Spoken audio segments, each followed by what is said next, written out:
Il faut que tu prophétises encore sur un grand nombre de peuples et de nations et de langues et de rois.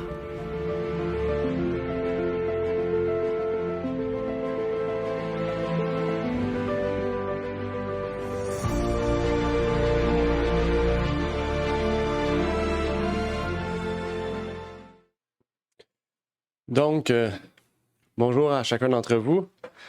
J'espère que vous allez bien en cette journée de sabbat. Donc, aujourd'hui, nous allons débuter notre nouveau trimestre de l'école du sabbat qui s'intitule donc les agences du plan du salut. Et donc ici, nous allons voir la première leçon qui porte le titre « Le salut offert à tous ». Le salut offert à tous. Donc, je vais vous montrer à l'écran donc notre nouveau trimestre. Donc, en espérant que vous avez pu recevoir une copie. Si ce n'est pas papier, vous avez peut-être reçu une copie au format PDF qui est gratuite en ligne sur le site lignedeverité.com qu'on vous invite aussi à aller regarder si vous avez des livres qui vous intéressent, des choses que vous aimeriez télécharger. Il y a beaucoup de contenu dessus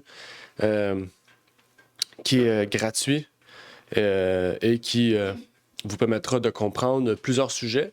Et donc, on vous invite à pouvoir y aller, donc faire un tour gratuitement, vraiment, et vous abonner même si vous voulez recevoir par email toutes les nouvelles sorties donc, de la maison d'édition.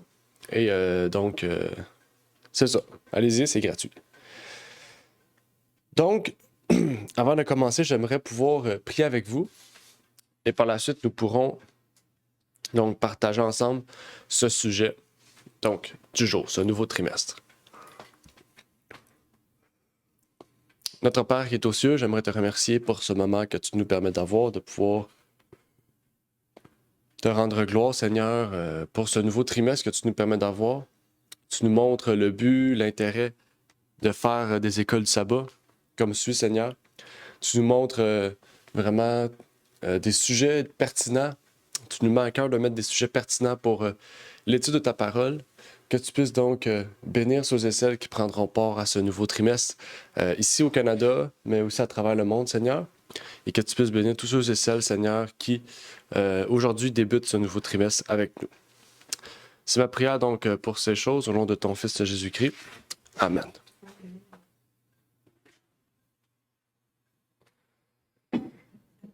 Donc, si vous avez remarqué, notre nouveau trimestre va nous partager le sujet du plan du salut. Il va nous partager le sujet sur le salut, mais comme vous savez, chaque doctrine biblique, incluant le salut, nous amène à partager d'autres doctrines, d'autres sujets importants, cruciaux, bibliques. Donc, en partageant le salut, on va parler du péché, parler de la loi, parler de la repentance, de la conversion, de parler de ceux et celles qui travaillent pour nous. Donc, qu'est-ce que le Christ fait pour nous? Qu'est-ce que les anges font pour nous? Qu'est-ce que le Père fait pour nous?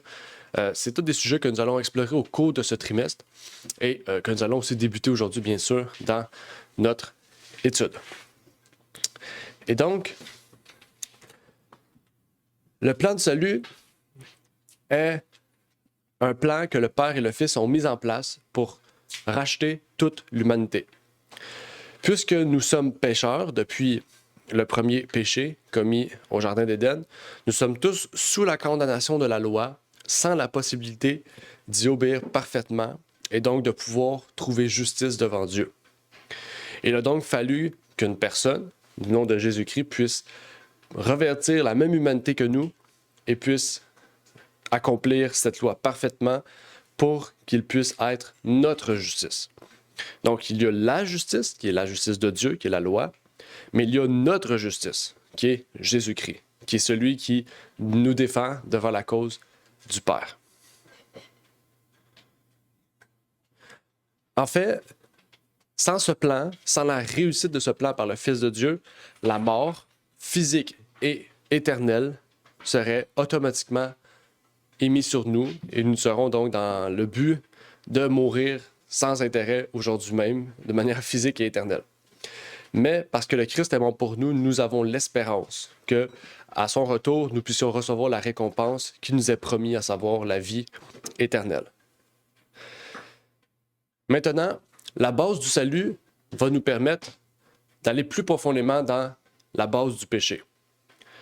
La première chose que nous allons voir est donc, qu'est-ce que le péché? Est-ce que le péché est une chose incrustée dans notre nature ou une action? Ou peut-être les deux? Donc ma question pour vous aujourd'hui, c'est une question liée au péché. Est-ce que le péché est dans notre nature? Est-ce que nous naissons avec déjà la condamnation du péché, de la mort éternelle? Ou qu'est-ce qui nous rend inaptes à la vie éternelle? C'est notre premier péché, on peut dire ça comme ça. Donc c'est une question ouverte pour ceux qui veulent répondre. Même si vous n'avez pas les éléments de réponse, si vous avez une opinion, quelque chose que vous aimeriez partager qui va nous permettre d'ouvrir le sujet vers des branches, eh bien, allez-y. Vraiment, on vous encourage à parler.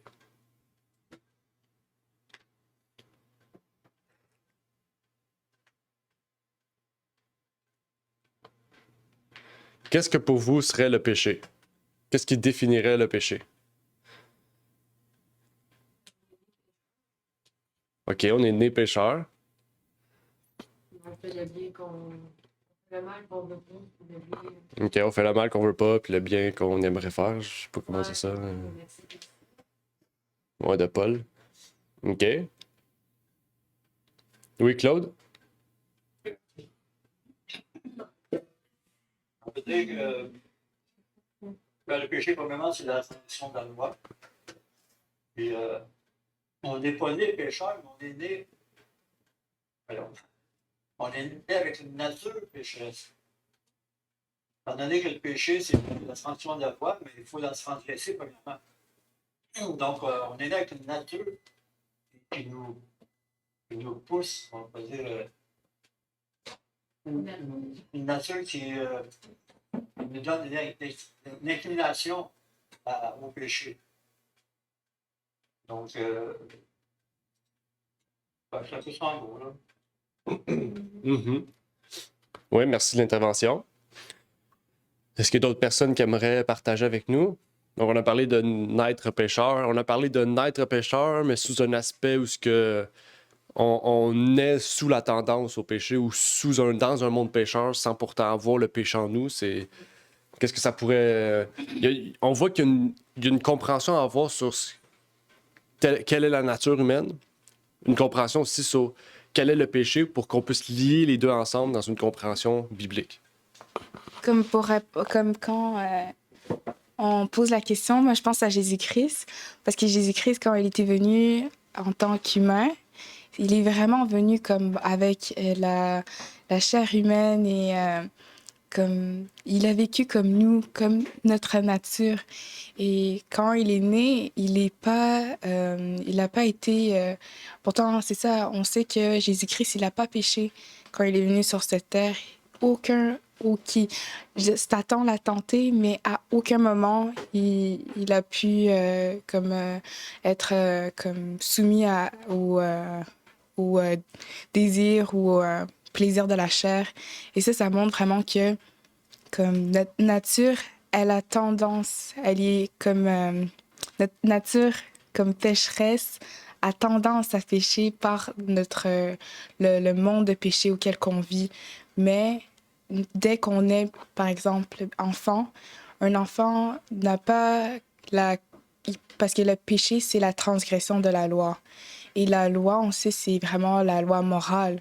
Mais un enfant, il n'a pas connaissance entre le bien et le mal. Il ne sait pas, par exemple, un bébé qui ne sait pas parler, il ne peut pas mentir, il ne peut pas commettre l'adultère, il ne peut pas voler ou désobéir à Dieu. Il n'a pas connaissance encore.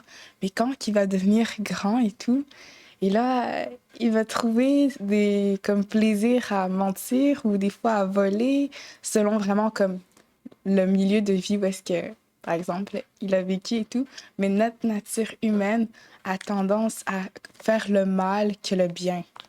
Et c'est ça vraiment que quand Jésus-Christ était venu, il a pu comme, tu sais, voir ça, il connaît vraiment notre vie, il connaît vraiment nos sentiments.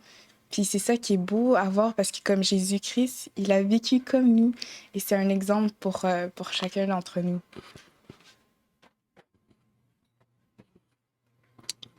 Ouais, effectivement. Donc, on va avancer, on va aller voir ce que la Bible nous dit.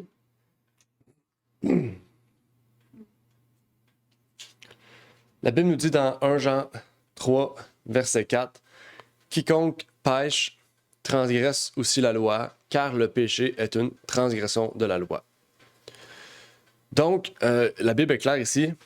Le péché est une transgression de la loi. C'est le seul texte qui nous donne une définition du péché. Les autres textes nous donnent des exemples du péché. Puis la Bible nous dit aussi en français, c'est mal traduit, à part la version Stéval 2018 qui a corrigé le problème.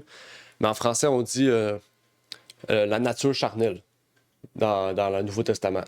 Mais le mot nature ici, c'est pas la bonne traduction. En anglais, on dit un carnal spirit. Okay? Donc un esprit charnel. Donc il y a une différence entre une nature et un esprit. En fait, on n'est pas avec une nature charnelle, mais nature pécheresse, désolé. On est avec un carnal mind, c'est ça, un esprit charnel. On n'est pas avec un corps pécheur, mais qu'un esprit pécheur, c'est-à-dire un esprit charnel. C'est-à-dire un esprit à la tendance d'aller vers le mal. Pourquoi? Parce que nos premiers parents, depuis nos parents, nos premiers parents, tous les autres sont tous des humains qui ont péché. Donc notre esprit est imprégné de cet état de pécheur, ou cet état à succomber au péché sans pourtant l'être. Et c'est pour ça, en fait, que, comme Ravna a dit, l'éducation est vraiment primordiale pour montrer à l'enfant vraiment à demeurer dans le bien le plus possible. Donc, c'est pour ça que le milieu, il y a beaucoup de choses à prendre en compte qui va faire en sorte que cet enfant va soit succomber totalement à son esprit charnel ou va pouvoir, par la foi, passer par-dessus les épreuves et pouvoir avancer en demeurant avec Dieu.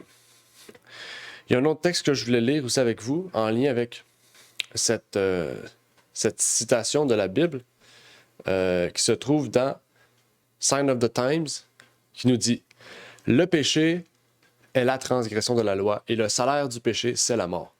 C'est le péché qui a introduit la mort dans le monde. S'il n'y avait pas eu de péché, il n'y aurait pas eu de mort. Le Christ est mort en tant que substitut du pécheur pour le sauver de la sanction de la désobéissance. Si la loi de Dieu avait été modifiée ou abolie, le Christ n'aurait pas eu besoin de mourir, car la mort n'était pas nécessaire pour abolir la loi, puisque la loi aurait été changée. Le fait que Dieu n'ait pas épargné à son propre Fils bien-aimé et sans péché la peine qu'il s'était engagé à supporter en tant que substitut du pécheur est l'argument le plus éloquent qui puisse être produit pour montrer que les exigences de la loi ne seront pas assouplies, même dans une moindre mesure, pour sauver le transgresseur. Ainsi, dans la mort du Christ, nous avons la preuve, non seulement de l'amour de Dieu pour l'homme pécheur, mais aussi du caractère immuable de sa loi. La loi ne pouvait pas être abolie. Un seul précepte ne pouvait pas être modifié pour sauver le pécheur et satisfaire l'homme dans sa condition déchue. Mais Dieu entend aimer le monde qu'il a donné son Fils pour qu'il subisse la peine de sa transgression à la place du pécheur. Donc ici, on a une grosse citation qui nous explique plus en détail le but de ce péché et l'intérêt aussi de la loi. Parce que, comme je vous ai dit, quand on étudie l'aspect du salut, mais il nous faut comprendre le péché, parce que si tu comprends mal le péché, le salut change. Il faut comprendre que, aussitôt qu'on a une fausse doctrine, ou aussitôt qu'on a une mauvaise compréhension d'une doctrine biblique, ou qu'on met nos opinions de l'avant, en fait, il y a d'autres idées bibliques qui vont être changées. Donc, si on change l'aspect du péché, on change l'aspect du baptême, on change l'aspect du salut, on change l'aspect de la loi, on change plusieurs aspects, parce que on va devoir tout concorder ce qu'on croit, tout concorder, tout ce qui entoure ce qu'on croit, en fait. Donc, si on croit le péché, d'après notre compréhension personnelle, sans prendre les versets bibliques, on va devoir ensemble, tout concorder, le salut, toutes ces doctrines-là, pour que ça puisse marcher avec ce qu'on croit. Et le salut, justement, est la chose principale du pourquoi nous sommes aujourd'hui réunis pour partager la parole de Dieu. En fait, sans le salut, ce que je ferais aujourd'hui serait inutile. La Bible serait inutile. Parce qu'on serait déjà tous condamnés à mort, en fait. On n'aurait pas l'espérance qu'on aurait aujourd'hui, puis Jésus serait mort, en fait, et ne serait pas ressuscité. Donc, on serait nécessairement pas aujourd'hui présent. Et le salut est le moyen que Dieu et son Fils ont mis en place pour venir sauver l'humanité du péché, le délivrer de la mort, le rendre captif, libre de la captivité. Et là, on pourrait se poser une question en lien avec le plan du salut. Il y a plusieurs questions qu'on pourrait se poser. Une des premières questions qu'on pourrait se poser en lien avec le plan du salut, c'est quand est-ce que le plan du salut a été conçu et quand est-ce qu'il a été mis en marche? Donc, on pourrait dire quand est-ce qu'il a été, on pourrait dire, pensé, puis quand est-ce qu'il a été activé ou appliqué?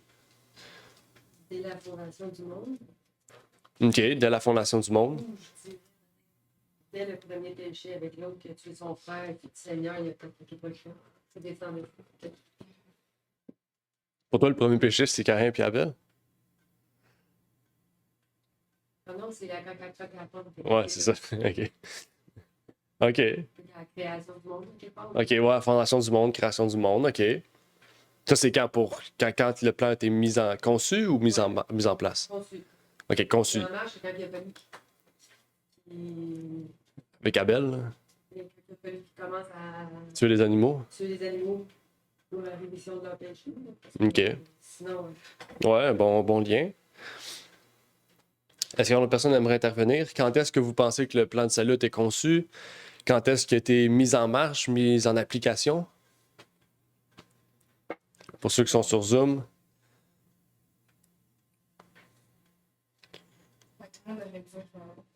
Ouais. On ne pourra pas rester longtemps parce que là, vu que c'est enregistré, on ne pourra pas couper non plus. Moi, avant, j'avais comme toujours cru que c'était comme quand Adam et Ève, ils avaient péché. Mais après ça, on m'a comme dit, oh non, c'est dès la fondation du monde, dès le début. Comme avant que, je pense que c'était pendant genre le péché avec Lucifer, quelque chose comme ça. Mais moi, en lisant comme Histoire de la rédemption, de ce que j'avais compris, c'était vraiment comme quand Adam et Ève, ils ont péché. Mais qu'est-ce qu'on m'a expliqué? Une personne, je pense que c'était mon père, qui m'avait dit que c'était vraiment comme avant le premier vrai péché, c'est l'ange qui s'est révélé. Ouais, c'est ça. Avec Lucifer. Ouais, c'est pas un péché, là. C'est ça. Parce qu'on parle du plan de salut, on parle pas du péché. Tu comprends? Dans le plan de salut, tu sais, Dieu n'a pas mis un plan de salut pour Lucifer, donc ça n'a pas rapport à cet aspect-là. Le plan de salut était conçu pour l'humanité. Dieu a donné un test à l'homme. Si l'homme réussissait ce test, le plan de salut venait caduque. S'il ne réussissait pas ce test, le plan de salut allait être mis en place. Mais, tu sais, Lucifer était déjà condamné, en fait, par son péché. Si l'homme aurait réussi, Lucifer aurait déjà été détruit, tu comprends? Au moment d'Adam et Ève, tu sais. Parce qu'il aurait réussi le test, tu comprends? Fait que Lucifer, il n'a plus rien à faire. Qu'est-ce qu'il fait? Ben, là, on doit mettre de justice. La preuve, tout le monde aura la preuve. Mais on va aller voir ce que la Bible dit. On va aller voir ce que la Bible nous dit. Genèse 3, 14 et 15. Alors l'Éternel dit au serpent, puisque tu as fait cela, tu seras maudit entre toutes les bêtes et entre tous les animaux des champs. Tu marcheras sur ton ventre et tu mangeras la poussière de tous les jours de ta vie. Je mettrai inimitié entre toi et la femme, entre ta postérité et sa postérité. Celle-ci t'écrasera la tête et toi, tu la blesseras au talon. Donc ici, déjà, Dieu émet l'idée du salut. Dans le sens que ça dit que entre ta postérité et sa postérité, celle-ci, la femme, t'écrasera la tête et toi, tu la blesseras au talon. Donc Dieu émet déjà l'idée ici que Jésus va venir. On parle de la femme ici, on pourrait lier avec l'Église, que l'Église va pouvoir écraser la tête du serpent. C'est-à-dire que l'Église aura victoire sur le serpent parce que Christ va venir puis il va donner sa vie en rançon. Bien sûr, il faut que Jésus passe le test aussi sur terre pour qu'il puisse réussir sans péché. Mais Dieu émet la promesse que Jésus viendra mettre à exécution le plan de salut. Mais entre-temps, il a mis un autre plan. C'est les sacrifices d'animaux. Mais ici, Jésus démontrait, Dieu démontrait que le plan de salut était déjà pensé. OK? Était déjà pensé. Puis à ce moment-là, il était mis en exécution pour avoir une porte de sortie pour les hommes, en fait. OK? On va lire un autre passage.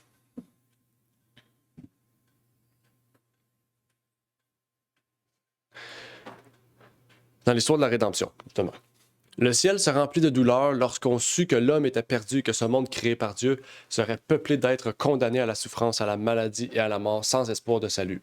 Donc, déjà, il n'y a pas de salut à ce moment-là. OK? Donc, ça c'est après le péché. Toute la famille d'Adam devait périr. Je vis sur le visage de Jésus une expression de sympathie et de douleur. Il s'approcha bientôt de la lumière éblouissante dont le Père était environné. L'ange qui était à mes côtés me dit, il y a un entretien privé avec le Père. Donc, c'est après le péché. Entre le péché, entre Genèse 2, Genèse 3, il y a eu plan pour la mise en place du salut, du plan de salut.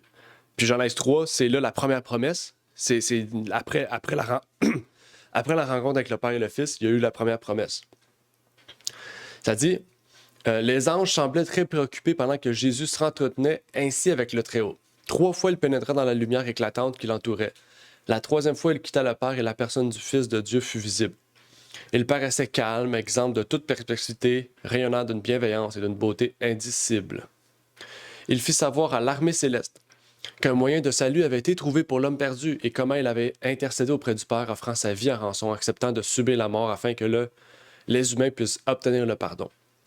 Par les mérites de son sang et par l'obéissance à la loi divine, il rentrerait dans la faveur de Dieu, serait réintégré dans le merveilleux jardin et pourrait manger du fruit de l'arbre de vie. Oups. Donc ici, la Bible est claire. L'esprit de prophétie, en accord avec la Bible, est clair. Il n'y a aucune place, tu as dit dès la fondation du monde. Je veux dire, on comprend que dès la fondation du monde, oui, le plan de salut est exécuté. Déjà, quand Genèse a péché, quand Adam et Ève ont péché, c'était dès la fondation du monde. Dès la fondation du monde, il avait déjà réfléchi à un plan. Mais le plan a été conçu réellement entre le moment où Adam et Ève ont péché, qu'il n'y avait aucune espérance. Donc, le plan de secours, c'était de le mettre dehors du jardin. Mais avant de le mettre, il est arrivé un moment où le Père et le Fils se sont rencontrés, qui ont mis, OK, on a un plan. Après ça, ils l'ont mis dehors du jardin d'Éden, mais ce plan allait leur permettre de réintégrer ce jardin. Et c'est là qu'il a émis la première promesse, c'est que Jésus va venir dans un futur, on ne sait pas quand, c'est pas écrit quand ou pourquoi, c'est selon l'homme. Hein, la Bible, on l'a vu la semaine dernière que chaque prophétie, chaque chose a pas des prérequis, mais a des... on peut dire sur des prérequis ou certaines choses qui doivent être mises en place avant que cette prophétie s'accomplisse. C'est la même chose ici. Pour que Jésus vienne, il doit y avoir un moment précis pour qu'il puisse venir. Ouais, c'est ça. Puis, on voit que c'est le cas ici. Donc, on voit que c'est très clair ici. Quand on parle du salut, on comprend le péché. Le plan de salut a été mis en place parce qu'il y a eu péché. Le plan de salut a été mis en place parce que Dieu voulait qu'il y ait foi, qu'il y ait confiance en ce plan. Et c'est ça qu'on va parler tout au long de ce trimestre. Donc, c'est juste pour vous dire que là, aujourd'hui, on dirait qu'on a fini. Là, on a juste parlé de salut, mais il reste plein de choses à faire. Hein? Ouais, on a juste débuté. Et un autre point important aussi, puisqu'on a parlé de la loi. Okay? Parce que l'homme a péché, il était condamné par la loi à mourir éternellement. Dieu a émis un plan avec son Fils pour que l'homme ne soit pas condamné éternellement par la loi. Pour qu'il y ait la possibilité de ne pas être condamné par la loi. Et la loi, au juste, c'est quoi? C'est quoi au juste la loi? Quand on parle de la loi, souvent, on voit quelque chose de méchant, on voit quelque chose qui est contre nous, hein, parce que la Bible, c'est ce que Paul dit, la loi était contre nous. Hein? Mais, ouais, c'est ça. Quelle est ouais, j'ai mal construit mon chemin, mais quelle est la révélation de l'amour de Dieu? C'est la loi. Donc, j'ai donné la réponse un peu. Mais, on comprend ici que la Bible est claire sur ce sujet en nous révélant comme suit quelle est la révélation de l'amour dans Romains 13, verset 10. L'amour ne fait point de mal à son prochain. Son prochain est donc l'accomplissement de la loi. Donc, quand on parle de son prochain, on parle de Dieu aussi. Nous envers Dieu, c'est notre prochain. Donc, l'accomplissement de l'amour, l'accomplissement de l'amour nous permet d'accomplir la loi. Donc, quand Jésus dit « Aimez votre Dieu, aimez votre prochain », c'est l'accomplissement de la loi. Donc, si on ne fait pas ça, on n'accomplit pas la loi. Et donc, pour accomplir la loi, il faut l'amour. L'amour, c'est quoi? C'est un fruit de l'esprit. Donc, pour développer l'amour, il faut tout d'abord avoir la foi. Parce que la foi nous pousse à quoi? À vivre selon le Christ, à revêtir son esprit et de développer le fruit de l'esprit. OK?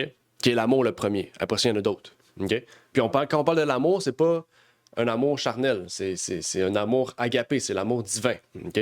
C'est pas un amour basé sur des émotions, là, des sentiments. Non. C'est un amour, c'est surtout de base, c'est spirituel. Ça part de l'esprit. OK? Donc, c'est un désir de vouloir aider notre prochain, de vouloir aider Dieu. Mais là, à ce niveau-là, quand on parle de l'amour, on parle de toutes ces choses-là, comment on peut mettre la loi en pratique? Comment on peut parfaitement mettre la loi en pratique? Qu'est-ce qui nous permettrait, qu'est-ce qui nous ouvre? Puisque on comprend que le salut nous ouvre la porte à l'accomplissement de la loi. La foi nous ouvre la porte à l'accomplissement de la loi. Comment on peut, par la foi, mettre la loi en pratique? Parce qu'on a beau avoir la foi, mais il y a des gens qui sont chrétiens qui croient même pas que la loi existe. Vous comprenez? Que juste par la foi, nous sommes graciés devant Dieu. Donc, là, on n'a pas besoin d'obéir à la loi. Donc, comment on peut mettre en pratique la loi? Par la foi.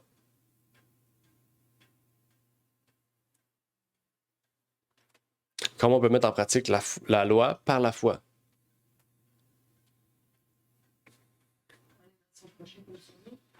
OK, en aimant son prochain comme soi-même. Ben, c'est un peu ça qu'on a vu, hein? L'amour est l'accomplissement de la loi. En ayant les mêmes sentiments que Jésus-Christ, OK, c'est bon, on se rapproche. Faut vraiment recevoir la vie de Jésus pour être capable de vraiment aimer, comme lui, comme son Père l'a aimé, lui a aimé son Père. Oui, amen, effectivement. Donc, quand vous vous rapprochez plus de Jésus, on parle de l'accomplissement de la loi, c'est l'amour, mais, tu sais, l'amour, c'est vague. Mais là, vous avez parlé de Jésus, vous avez mis ça en lien avec Jésus. Donc là, c'est concret, hein? Parce que Jésus, on a des témoignages de Jésus dans la Bible, comment il était. OK? Donc, on peut développer l'amour, oui, mais c'est un concept vague, l'amour. Mais on a un exemple d'amour, c'est Jésus. Donc, vous avez parlé de suivre avoir les mêmes sentiments de Jésus, d'avoir la vie de Jésus. Donc, pour ça, il faut lire les évangiles. Et ça, c'est vraiment une réponse pertinente à ce que nous allons lire maintenant. La vie du Christ est la loi de Dieu en action. Sa mort n'est que le résultat naturel de l'observation parfaite de cette loi et de cette proclamation parfaite aux autres. Dans un monde qui haïssait la vérité et la bienveillance, regardez cette vie et cette mort d'amour absolu. En tout cela, le Christ a-t-il fait plus que ce que la loi exige? Impossible, car il aurait alors été plus que parfait, puisque le psalmiste dit que la loi du Seigneur est parfaite. La vie du Christ ne révèle donc pas un nouvel amour, mais au cœur endurci et aux yeux aveuglés par le péché, il révèle à nouveau le même amour qui a dicté chaque mot de cette loi. Donc ici, c'est une preuve vivante aussi que quand on regarde à la vie du Christ, nous allons pouvoir accomplir la loi en pratique. Pourquoi? Parce qu'on a un exemple. C'est toujours ça que Dieu fait. Hein? Dieu nous donne des exemples pour nous y rattacher. OK? Et on le fait souvent. On dit, on est en train d'étudier les enfants de Jacob, hein, les 12 enfants de Jacob. Pourquoi? Parce que ce sont des exemples à ne pas faire ou des exemples de transformation qu'il faut subir en nous. On a toujours des exemples dans la Bible pour nous rattacher à quelque chose. Et pour accomplir la loi, on a un exemple, c'est la vie du Christ. Donc, lisez les évangiles, prenez n'importe quel évangile, vous pouvez lire les 4 si vous voulez cette année, vous pouvez en lire un, prendre le temps d'étudier puis de souligner tout ce que Jésus a fait ou dit. Et vous allez voir en fait qu'en accomplissant la loi, vous allez être détesté du monde. C'est plate, mais c'est comme ça. Donc, ceux qui disent aujourd'hui qu'ils accomplissent la loi puis que les gens l'aiment, on voit ça, les églises protestantes sont très aimées du monde. Les églises catholiques sont très aimées du monde. Et ils développent l'amour. Mais pourtant, ça devrait être le contraire. Parce que quand on a l'amour du Christ, les gens nous détestent. Pourquoi? Parce que l'amour du Christ est contre le monde. L'amour du Christ, la Bible le dit, hein? C'est soit que vous avez l'amour de Dieu, soit que vous aimez l'amour du monde. Donc, si on prend le christianisme, puis on enlève l'amour de Dieu pour le remplacer par l'amour du monde, ben, on voit on perd quoi? On perd ce qui fait la force de la... J'ai oublié le mot exactement. On perd ce qui fait la piété exactement. La piété, c'est justement le fait de changer à Christ. Donc, quand on perd la force qui fait la piété, ce qui est la vérité, qui est Jésus-Christ, ben, on a une fausse piété. C'est-à-dire qu'on a une fausse révélation de ce que Christ est. On pourrait dire ça comme ça. Puis c'est là, en fait, qu'on ridiculise le christianisme. Ces gens-là, c'est juste émotif. Ben, c'est ça, l'amour du monde, c'est comme ça, c'est émotif. On va vers ce qui nous attire, vers ce qu'on aime. T'sais. C'est pas plutôt vers ce qui est vrai, mais vers ce qu'on aime. T'sais. Ça, c'est pour ça que tu y vas tout le temps le dimanche pour renouveler cette émotion. Tu vas pas parce que tu es obligé, tu y vas juste parce que ça te fait du bien. Tandis que Dieu, tu sais, le sabbat, on le sait que c'est dans la loi. Puis parce qu'on a la foi, ben on accomplit le sabbat. C'est pas la même chose. T'sais. Non. Mais c'est ça. La Bible nous dit clairement que nous, on n'est pas les policiers, c'est Dieu. Donc, si on voit un péché être commis devant nous, on doit aller voir ce frère, puis prendre la parole, puis lui dire. OK? Mais il y a une différence dans l'Église, ou etc., qui est avec nous. C'est sûr qu'on doit l'encourager, on doit le fortifier, puis lui montrer son péché. Mais il y a une différence entre juger, c'est-à-dire juste critiquer, puis chialer sur cette personne-là, puis pas lui dire, puis aller le voir pour lui dire. Puis après ça, il fait ce qu'il en veut, mais au moins, tu auras... Fais ce que la Bible dit. La Bible est faite pour reprendre, éduquer, corriger, etc. Prochaine question.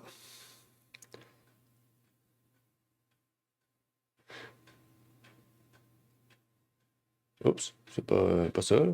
Désolé. OK, j'ai juste monté. Comment distinguer le sentimentalisme du véritable amour de Dieu? Bon, c'est exactement vers ce qu'on parlait. Comment distinguer le sentimentalisme du véritable amour de Dieu? Comme vous savez, aujourd'hui, les mouvements évangéliques, charismatiques, œcuméniques, tout ça, nous parlent beaucoup d'un sentimentalisme chrétien. On peut dire ça comme ça. C'est-à-dire qu'on base notre foi sur une émotion, sur la joie que l'Évangile nous apporte, sur la joie que les cultes nous apportent, que les chants nous apportent. Plutôt que de dire, je sais que Dieu veut le mieux pour moi, donc je vais obéir à sa parole. On dit, bon, ben moi, j'aime beaucoup de Jésus, et il est rempli d'amour, donc c'est pour ça que j'aime la foi. On base notre foi sur une petite chose qu'on a aimée. OK? Donc ça veut dire que n'importe quoi d'autre qu'on va aimer peut nous amener à nous détacher de la loi, c'est ça, ben, de la foi. Donc, comment distinguer le sentimentalisme, qui est une religion basée sur les émotions, du véritable amour de Dieu, qui est une foi basée sur une volonté, okay? Un vouloir de suivre Dieu. Comment on fait pour distinguer ça? Le sentimentalisme, selon moi, c'est juste des émotions, c'est juste parce que ça revient toujours à toi. Toi, tu te sens comme ça, toi, tu te sens comme ça. Tandis que l'amour véritable de Dieu, tu as une paix intérieure, mais l'amour, tu la donnes à ton prochain. C'est pas la même façon de la vivre. Tu as de la joie parce que tu as aidé. Tu as de la joie parce que tu as fait la volonté de Dieu. Mais tu n'es pas sur un high pour tes émotions à toi, parce que pour la musique, parce que qu'est-ce qu'elle a dit, parce que la foule est achandée, parce que c'est pas la même chose. Ouais, effectivement. On base plutôt une expérience personnelle plutôt qu'une expérience extérieure. Parce que c'est ça, en fait, la foi. La foi, c'est quelque chose qu'on construit intérieurement pour le révéler extérieurement, la mettre en action. Mais le sentimentalisme, c'est l'inverse. On base notre foi sur ce qu'on voit, qui est extérieur, puis après ça, la rendre intérieurement. Parce que ça fait du bien à nos émotions. Donc, tu sais, quand on va à l'église, puis on entend des foules qui chantent, du monde qui tout est content, heureux. Là, on voit du drum, du monde qui crie, qui parle fort, puis on dirait un club du soir. Ben là, on est bien, tu sais, on est comment? C'est l'extérieur qui nous rend. C'est ça. Plutôt qu'une expérience intérieure. C'est l'inverse, en fait. C'est ça le sentimentalisme. Ça travaille sur l'extérieur plutôt que l'intérieur. Donc, c'est une transformation d'apparence. Qui est entre guillemets, parce que on comprend. On va aller voir quelques textes. Ben, le sentimentalisme, exactement, ça se base sur le sentiment que la grâce nous permet tout pour tous. OK? Et l'amour de Dieu nous pousse à voir la grâce comme le moyen de développer cet amour envers lui et à notre prochain, donc accomplir la loi. On va lire un texte dans la tragédie des siècles. On vous prie de vraiment bien écouter, c'est un texte très important. En fait, ça, c'est une des plus grandes attaques de Satan aujourd'hui, le sentimentalisme. Il nous dit, il insiste sur l'amour qu'il cite comme le principal attribut de Dieu, mais dont il fait un sentimentaliste efféminé qui distingue à peine le bien du mal. Donc, tu as un sentiment d'amour, mais cet amour ne t'apporte pas à changer. Ça t'apporte juste une émotion. Tu restes dans ce que tu es, dans ta vie dans ta vie de péché. Mais tu vas vers Dieu, dans le sens où tu vas juste à l'église. Puis parce que tu vas à l'église, ben, t'es sauvé. C'est pratiquement un peu comme l'église catholique. Tu vas à l'église, puis t'es bien. Tant que tu vas à l'église catholique, c'est bon. La justice de Dieu et son horreur du péché, les exigences de sa sainte loi sont passées sous silence. Le décalogue est déclaré lettre morte. Des fables alléchantes et fascinantes prennent la place de la parole de Dieu. Jésus-Christ est tout aussi bien renié qu'auparavant, mais Satan aveugle tellement les hommes qu'ils ne discernent pas ses pièges. Je pense qu'ici, c'est clair sur ce qu'il y en est. Sur les mouvements aujourd'hui qu'il y a, même les gros mouvements où les gens sont baptisés à grande vue, à perte de vue, on voit que toutes ces choses sont fondées sur, en fait, un sentimentalisme efféminé, comme il est décrit. Armand a dit dans Matthieu 7, verset 21, « Ce ne sont pas tous ceux qui me disent « Seigneur, Seigneur » qui entreront dans le royaume des cieux, mais celui qui fait la volonté de mon Père qui est dans les cieux. » Amen, effectivement. Très bonne citation avec ce qu'on a lu. Donc, on voit ici que le refus d'observer la loi de Dieu, le refus de mettre en pratique la loi de Dieu, parce que la grâce est présente, nous amène la mort éternelle, puisqu'elle rejette la base du salut. Le salut est fondé sur quoi? Sur le fait qu'il y ait une loi. Donc, si on met la loi de côté, on met la grâce de côté. On met le salut de côté. Vous êtes d'accord? Parce que comment tu peux être gracié d'une loi que tu refuses d'observer ou que tu refuses de comprendre? OK? C'est parce que, justement, il y a une loi qu'il y a une condamnation. Puis c'est parce qu'il y a condamnation qu'il y a plan du salut. Puis c'est parce qu'il y a plan du salut que vous êtes tous graciés. Donc, si tu détruis le fondement de la grâce, le fondement de la loi, c'est comme si un policier t'a donné un ticket, mais il n'y a pas de loi. Ah, il sert à quoi le ticket? Le ticket est pourquoi? T'sais, tu brûles un stop, mais il n'y a pas de loi qui dit que tu peux pas brûler un stop, mais le policier te donne une étiquette. C'est absurde.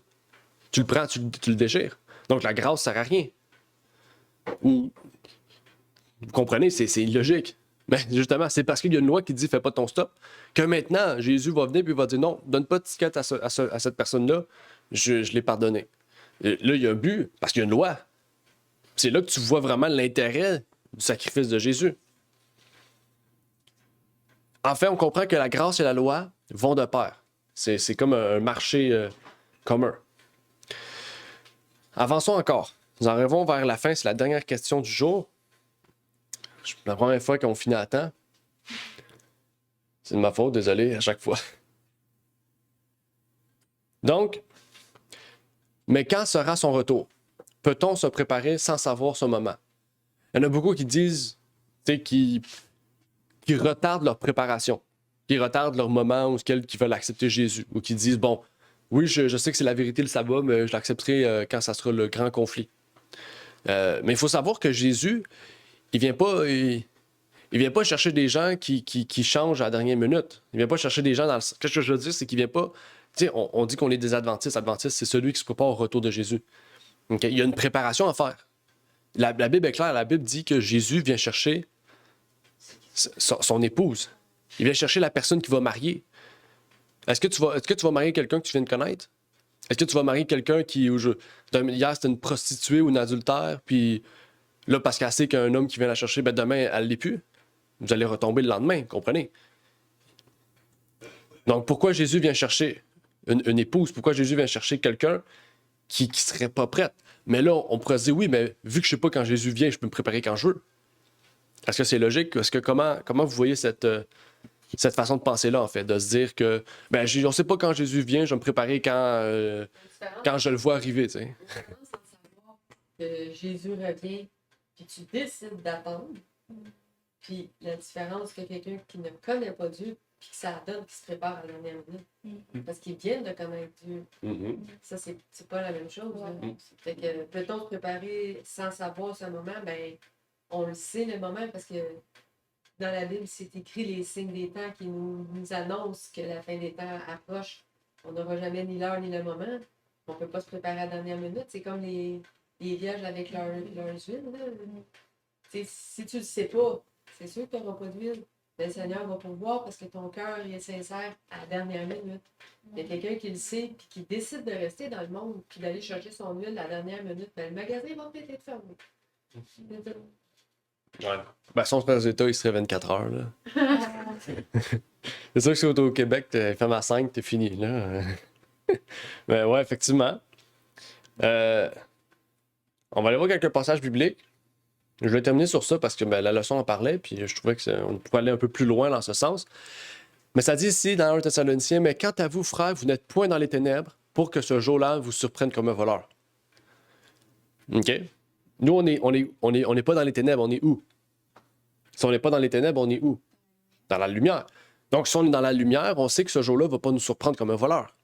Right? Right. OK? Mais même là, on ne sait pas plus quand Jésus arrive. Je veux dire, par ce passage-là, si on reste sur ce passage-là, on est encore dans les ténèbres, parce que ce passage-là ne nous dit rien. Mais ce qu'il veut dire Paul ici, c'est que la doctrine que Paul enseignait à l'époque, le message qu'il enseignait nous révèle que Jésus revient bientôt, puis que ça sera pas surprenant. Oui, il y avait quelqu'un qui voulait intervenir sur Zoom. Non. OK. Mais on va continuer ici. On va continuer dans ce passage. On va relire ce passage-là plus largement. On va commencer du début jusqu'à la fin. Juste pour vous montrer qu'est-ce qui va nous permettre que ce jour ne nous surprenne pas comme un voleur. Parce que là, Paul, il ne parle pas des signes des temps. Paul n'a jamais parlé des signes des temps. Paul, c'est pas un livre prophétique, les écrits de Paul. C'est des livres à but lucratif, à but de nous enseigner, de nous former notre foi, former notre vie active. Mais c'est pas un livre prophétique. Donc, comment Paul, par les écrits de Paul, nous pouvons ne pas être dans les ténèbres? C'est pour vous dire que c'est pas juste le fait qu'on sait les prophéties qui nous amène à nous préparer. OK? Parce qu'il y a d'autres églises qui savent les prophéties. Là. C'est juste que c'est mal interprété, mais c'est pour vous dire que il y a d'autres choses qu'on peut savoir. Je vais vous montrer. Désolé, il y a un petit problème là. On va relire tout le passage. Prenez le temps de bien écouter, parce que c'est quand même assez long.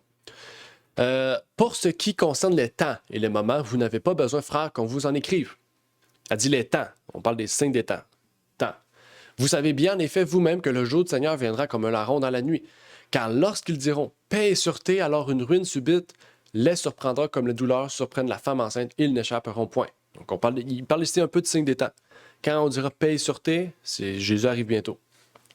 Vous êtes tous des enfants de la lumière et des enfants du jour. Nous n'appartenons point à la nuit ni aux ténèbres. Ne dormons donc pas comme les autres, mais veillons et soyons sobres. Qu'est-ce que les vierges ont fait? Ils se sont endormis. Car ceux qui dorment, dorment la nuit, et ceux qui s'enivrent sont ivres la nuit. Mais nous qui sommes du jour, soyons sobres, étant revêtus de la cuirasse de la foi, de la charité, de l'amour, et du casque de l'espérance du salut. Car Dieu ne nous a point destinés à la colère, mais à la possession du salut par notre Seigneur Jésus-Christ, qui est mort pour nous afin que, soit que nous veillions, soit que nous dormions, nous vivions ensemble avec lui. C'est pourquoi exhortez-vous les uns les autres et édifiez-vous les uns les autres comme vous le faites aussi.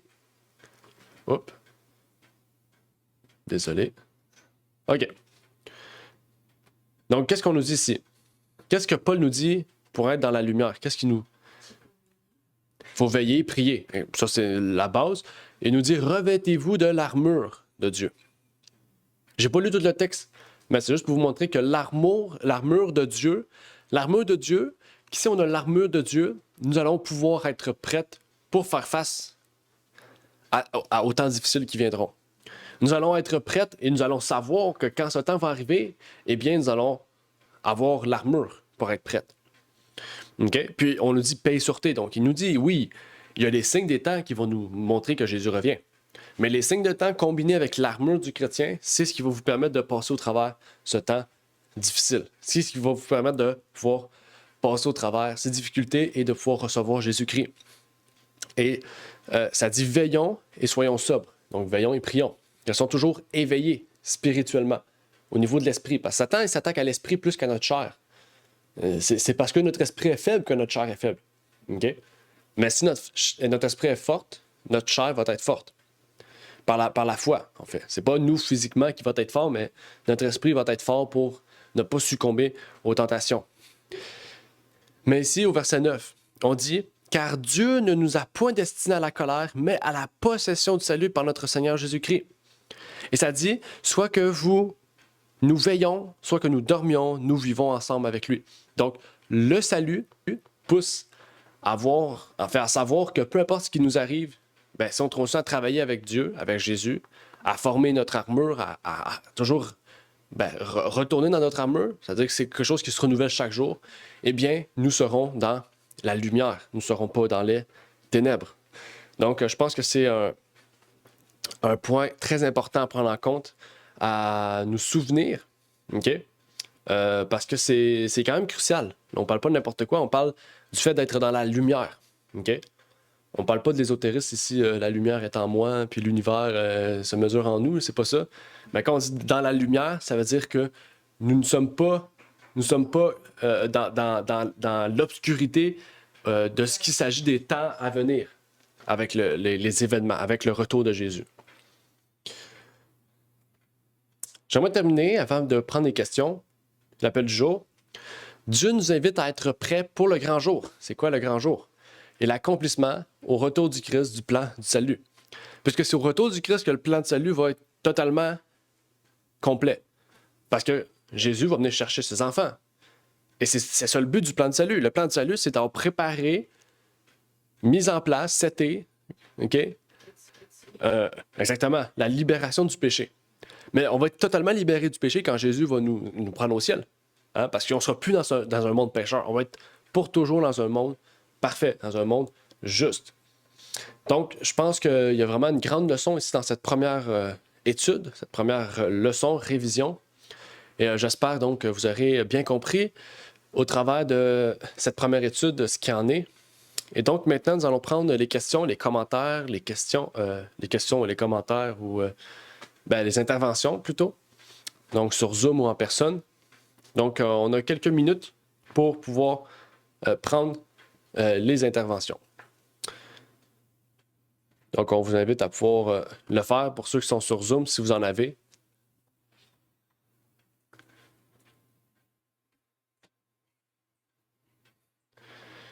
Sinon, on va terminer par la prière s'il n'y a rien.